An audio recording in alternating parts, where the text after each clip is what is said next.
কি মনে করেন যে আল্লাহর রহমতে আপনি কি 100% আলহামদুলিল্লাহ সুস্থ আছেন? আল্লাহর রহমতে সুস্থ আছেন। আচ্ছা।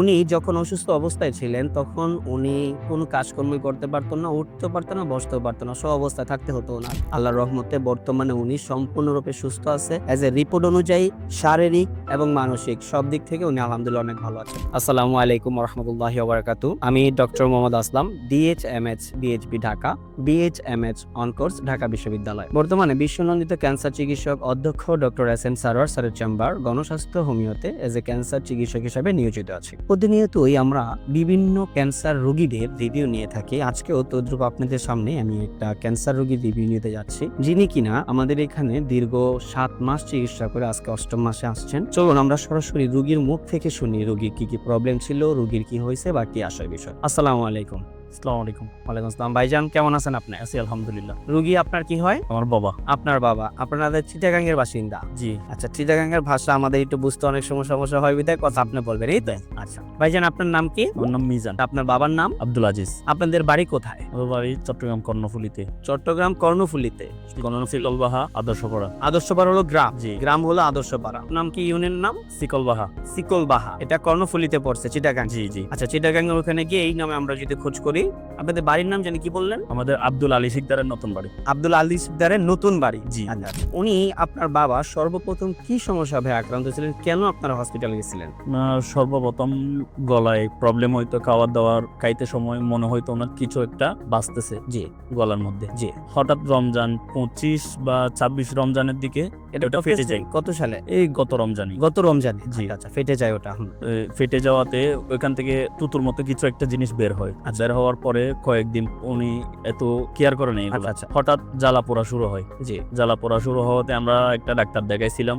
ডাক্তার পরামর্শ অনুযায়ী বিভিন্ন পরীক্ষা নিরীক্ষা করাইছি। পরীক্ষা নিরীক্ষার মধ্যে এটা কি বলে, গলার এন্ডোস্কোপি করেছিলাম? হ্যাঁ, এন্ডোস্কোপি করাইছি। এন্ডোস্কোপিতে বলতেছে যে ওনার গলার অবস্থা ভালো না, আপনারা দ্রুত হসপিটাল ভর্তি করান বা বায়োপসি করান। আচ্ছা আচ্ছা, আমরা বায়োপসি করানোর জন্য বিভিন্ন জায়গায় গেছি, অনেকজনে অনেক রকম ডিমান্ড করছে। জি। শেষ পর্যন্ত আমরা চট্টগ্রাম হসপিটালে বায়োপসিটা করি। ওইখানে বলতেছে যে ক্যান্সার।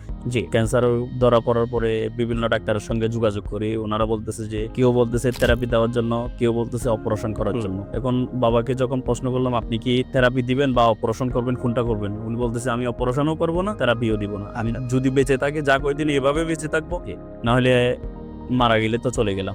জি। তো আমি আপনাদের এখানে রিভিউ দেখলাম ফেসবুকে, বিভিন্ন রোগীর সঙ্গে আমি অনেক যাচাই করলাম। প্রায় 1 মাস ধরে আপনাদের এগুলা খুঁজে যাচাই। আমাদের যে পেজ আছে, আপনি নিজে যোগে আমাদের ভিডিওগুলো দেখেছেন, রিভিউ দেখেছেন, এটা প্রায় আপনি 1 মাসের মতো কন্টিনিউ করছেন।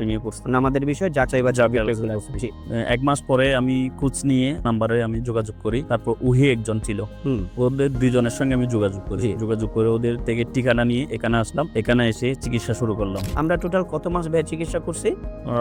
5 মাস, 4 মাস শেষ। 5 মাসে যখন আসছি আমাদেরকে পরীক্ষা দেওয়া হয়েছে।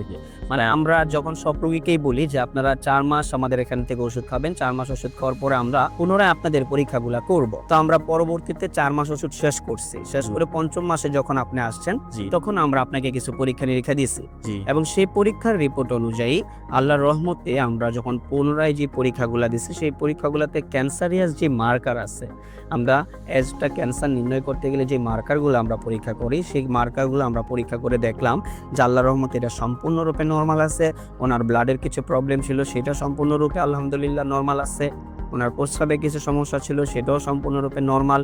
এবং সর্বোপরি আমরা একটা আলট্রাসোনোগ্রাম করছিলাম, হোল বডি, হোল অ্যাবডোমিনের একটা আলট্রাসোনোগ্রাম করছি, আলহামদুলিল্লাহ সেই রিপোর্টটাও নরমাল। এবং কিডনির যত প্রবলেমগুলো ছিল, যেমন ক্রিয়েটিনিন, এরপরে আপনার এসজিপিটির এই সমস্ত রিপোর্টগুলো কিডনি এবং লিভারের, এটিতে আলহামদুলিল্লাহ উনি সম্পূর্ণরূপে সুস্থ আছে। 4র্থ মাসে ওষুধ শেষ করার পরেই 5ম মাসে উনি সুস্থ আছে। এটা আল্লাহর কাছে হাজার হাজার শুকরিয়া।